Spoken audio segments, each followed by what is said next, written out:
Welcome to Create Arts Online. I'm Laurie Mika. In this online course, I'll be teaching one of my favorite projects, wall dolls in polymer clay. I will be sharing a variety of techniques to transform a piece of wood and polymer clay into a beautiful totem-like piece that can hang on your wall. In this course, I will share some of my favorite techniques, including stamping into clay, using gold and silver leaf, acrylic painting, and also embedding into clay with doodads and even fabric. I will also share how I emboss the edge of a substrate with just a couple of materials. I will demonstrate ways to successfully transfer an image that can be used for these and other polymer clay projects. These unique wall dolls can be created with just a few simple materials or whatever you have available in your studio. In addition, I will share great ways to create using your own molds that will give you so much freedom in recreating pieces for your project. There are so many possibilities and directions that one can take to create their very own expressive wall doll. They can be as long or as short as your heart desires and can be any type of figure, from queens and saints to even angels or animal figures. All of these techniques, once learned, have endless possibilities for working with polymer clay. In the next section is a detailed list of tools and materials and resources to get you started. Laurie, thank you so much for coming back to Create Arts Online. This is just such a great gift to have you here again, and we so appreciate it. Well, I feel like I'm the one that is so honored to have been requested to come back and teach another class here in Santa Barbara. I can hardly call it work. It is like coming here for a vacation and enjoying all that Santa Barbara has to offer. On top of that, your incredible hospitality and expertise in filming. Oh, thank you. Oh my God. Well, you're back next week. I got projects for you. You're not going away anytime soon.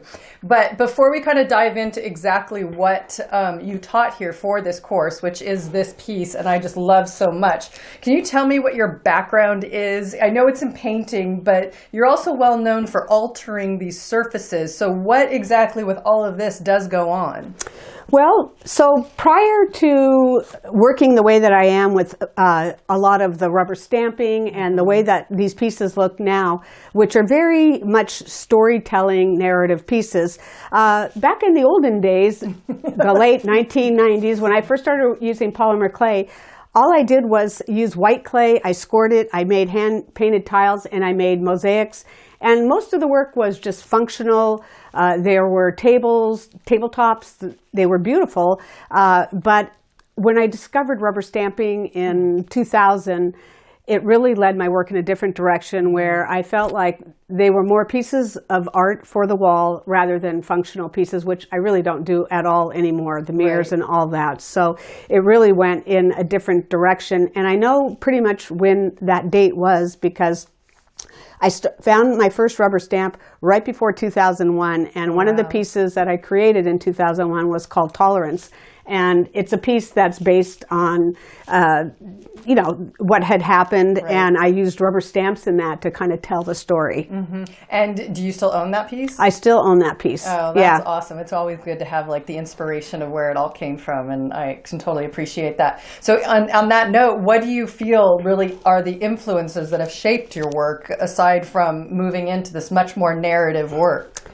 Well, for sure, all of my travels around the globe have really shaped a lot of the way that my work looks. In particular, Mexican folk art. I love going to Mexico.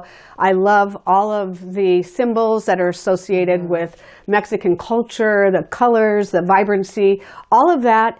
But then it's tempered with medieval and early Renaissance art. So it's this weird kind of disparate blending of two different styles into what I kind of view as overall as almost like colonial art. You know, it's like Spanish colonial, a little bit of the Spanish influence and a little bit of the European influence. Yeah, and you can see it in all of her work, whether you've taken Laurie's first course with us, which is the triptych handcrafted, or making this wall doll, and here's just a few other examples. It really shows that she takes a piece of wood, some polymer clay, a few other materials and tools, and voila, anybody can do it, trust me.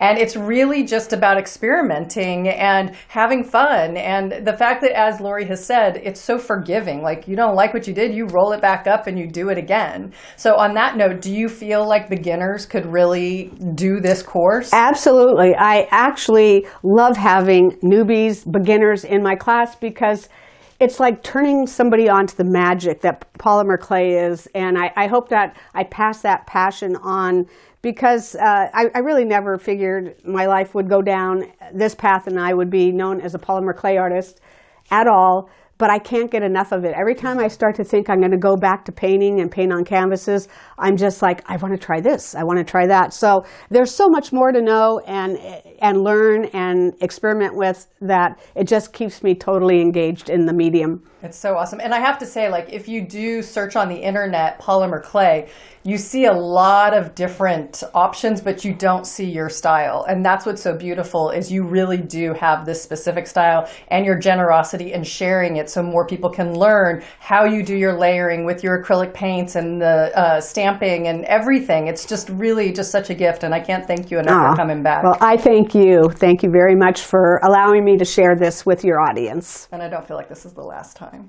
It's not. I've already got the wheels are turning for the next one. Awesome. Thank you. Okay, thank you.